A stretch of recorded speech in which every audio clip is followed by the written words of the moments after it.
చంద్రబాబు గారికి నమస్కారములు. ఈ డ్రెస్ లో మీరు చాలా అందముగా ఉన్నారండి. అలాగే విజయమాల్య గారు చూచినట్టుగా అనిపిస్తుంది. ఆయన మాకు మైమరిపిస్తున్నారు. చాలా రోజులైంది ఆయన కూడా దేశం విడిచి వెళ్లిపోయారు. అది సరే, మీరు సహధర్మచారిణితో కలిసి తీర్థయాత్రలు చేస్తూ షిర్డీ బాబా గారిని దర్శించుకొని అటు పిమ్మట మెల్లగా బొంబాయి చెక్కేసి అక్కడి నుండి అమెరికా వెళుతున్నానని చెప్పి సన్నిహితులతో ఇప్పుడేంటండి ఇక్కడ ఇటలీలో తేరారు. ఇటలీలో ఏమన్నా కాన్ఫరెన్సులు ఉన్నాయా? అదే సింగపూర్ సింగం ఉన్నాడు కదా, ఎవరు ఈశ్వరన్ గారు మరియు మీ పర్సనల్ సెక్రటరీ పెండియాల శ్రీనివాసరావు గారు వచ్చి సంగీతం అవి పాఠాలు చెబుతారు అనుకుంటా. అకౌంట్స్ కూడా సెటిల్ చేసుకుంటారా? లేకపోతే మీరు కూడా విజయమాల్య లాగా అక్కడే ఉండిపోతారా ఇటలీలో?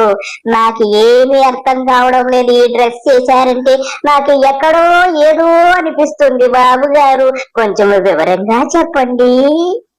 పిచ్చి పిచ్చిగా మాట్లాడకు. నీకు తెలుసు కదా నా గురించి. నేను సంపదను సృష్టించాను. ఎంత సంపద సృష్టించానంటే మొన్న ఎలక్షన్ లో ఒక్కొక్క అభ్యర్థి నుంచి 30 కోట్లు తీసుకుని సంపద సృష్టించి ఆ సంపదను మా పప్పుగాడితోటి ఇటలీ అన్ని దేశాలకు పంపించి ఇప్పుడు నేను మా బూతుల భువనేశ్వరితో కలిసి వచ్చాను. నీకేంటి బాధ మామా, చెప్పు. బాబు గారు, మీ గురించి నాకు తెలియదా? మీరు దొబ్బిన డబ్బంతా కూడా మూటలు కట్టి పప్పుగాడికి ఇచ్చి అన్ని దేశాలకు పంపించి హవాలా రూపంలో డబ్బు మారుస్తున్నారని ప్రజలందరూ అనుకుంటున్నారు. అది సరే, మీ సింగపూర్ సింగం మినిస్టర్ ఈశ్వరన్ ఉన్నాడా? ఎక్కడ కలుస్తున్నారు? అలాగే పెండియాల శ్రీనివాసరావు అదేనండి మీ పర్సనల్ సెక్రటరీ కూడా కలిసి అందరూ కలిసి చెక్క భజన చేయడానికి సింగపూర్ వెళతారని తెలుస్తుంది. ఇటలీ నుంచి అయితే ఎవరూ కనుక్కోరులేండి. జాగ్రత్తగా సింగపూర్ వెళ్ళిపోయి పూర్తిగా అకౌంట్స్ అన్ని సెటిల్ చేసుకొని చెక్క భజన అవి చేసుకొని మన హోటల్ కూడా ఉందేంటగా సింగపూర్ లో, అది కూడా చూసుకొని జాగ్రత్తగా రండి. ఏమైనా గానీ బుబ్బు ఆంటీని మాత్రం జాగ్రత్తగా తీసుకెళ్ళండి బాబు గారు. పిచ్చి పిచ్చిగా మాట్లాడటం ఆపే మామ. మాకు చాలా పనులున్నాయి. ఒక పక్క వాడు ఈశ్వరన్ లైన్ లో ఉన్నాడు, పెండియాలగాడు పక్కనే ఉన్నాడు. మూటలన్నీ సరదాలి, బుక్స్ అన్ని చూడాలి. ఎక్కడికి వెళ్ళాలో ఎక్కడ మూలం దాకోవాలో కూడా తెలియడం లేదు. నన్ను కన్ఫ్యూజ్ చేసి ఇబ్బంది పెట్టకు. నీకు కావాలంటే బొబ్బు ఆంటీ అదే నా పెళ్ళాం బూతుల భువనేశ్వరిని అడుగు. ఇటలీ గురించి అన్ని విషయాలు చెబుతుంది. భువనేశ్వరి గారికి నమస్కారములు. భువనేశ్వరి గారు, మీరు ఇలా పాటలు పాడితే నాకు ఏమర్థమవుతుంది? కొంచెం సవివరంగా చెప్పండి, వింటాను. నీకు తెలుసు నా గురించి అన్నీ తెలిసి కూడా నన్ను అలుగుతున్నావు. నేను మంగళగిరిలో ఉన్నప్పుడు హాయిగా ఉన్నాను. ఈ నా మొగుడు వీళ్ళు తీసుకొచ్చి నన్ను ఇటలీలో పడేశారు. అసలు అమెరికా అంటే నేను విమానమెక్కాను, లేకపోతే ఇటలీ అంటే నేను అసలు రాకపోదును. అసలు ముందల ఇక్కడికి ఎందుకు వచ్చానంటే మా పప్పుగాడు ముందుగా మూతలేతుకొని వచ్చేశాడు. ఆ మూతలన్నీ నేను నా మొగులు ఇద్దరము కలిసి ఇప్పుకొని అన్ని సర్దుకోవాలి. ఆ మూతలు చాలా కోతులు డబ్బులు ఉన్నాయి. అది విషయము. నేను నా బర్రెలను ఇచ్చిపెట్టి వచ్చేసాను. మా గేదెలకి ఎవరు అక్కడ గడ్డి పెట్టాలి. నేను లేకపోతే ఒక్క నిమిషము కూడా బర్రెలు గేదెలు అదే అన్నీ ఏమి తిన్నవు.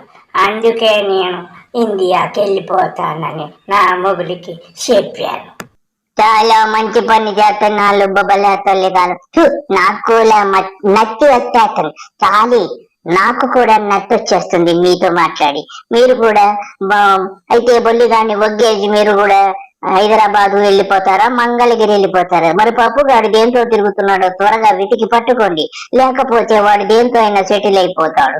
ఇక బొల్లిగాడు ఇంకా నాకు అర్థమైంది ఏమిటంటే విజయమాల్య లాగా అక్కడే ఉండిపోతాడేమో. వీడు రంకుమగుడు రామస్వాములు అందరూ కూడా అక్కడే ఉన్నారు కదా. వాడే ఈశ్వరన్ పెండియాల శ్రీనివాసరావు కూడా ఏమైపోతే మీకు మీరు వచ్చేయండి. అంతా అబద్ధం అబద్ధం. ఏమిటి బాబు గారు, భూతుల భువనేశ్వరి గారిని ఏమన్నారు అలా అలిగి వెళ్ళిపోతానంటుంది? మీకు ఇది ఏమన్నా ధర్మమా?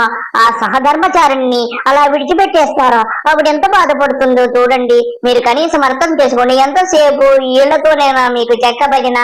అప్పుడప్పుడు భూతుల భువనేశ్వరి గారితో కూడా భజన చేస్తే బాగుంటుందని నా మనవి.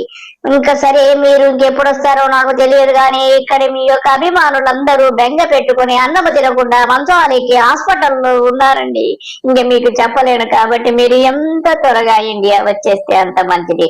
గబగబా అకౌంట్స్ సెటిల్ చేసుకోండి. వాడు ఈశ్వరన్ గాడికి కూడా బెయిల్ ఉందటగా. వాడు బెయిల్ వెళ్ళిపోతే వాడు లోపలికి వెళ్ళిపోతాడు.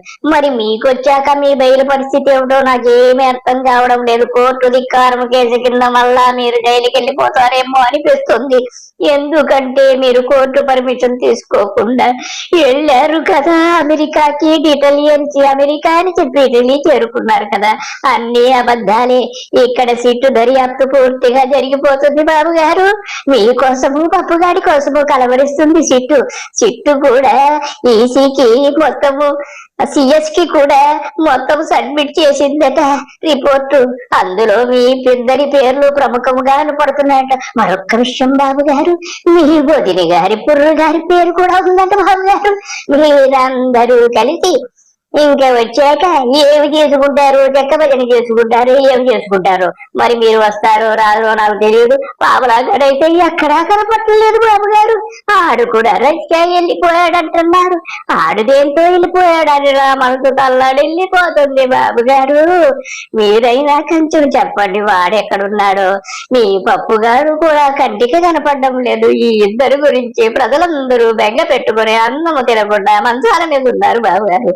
మీరు దయచేసి త్వరగా వచ్చేయండి బాబు గారు. ఇది నా రిక్వెస్ట్. ఇంకా మరి నేను సెలవు పుచ్చుకుంటాను. నమస్కారం. ఇటలీలో జాగ్రత్త బాబు గారు. అందరిని అడిగానని చెప్పండి.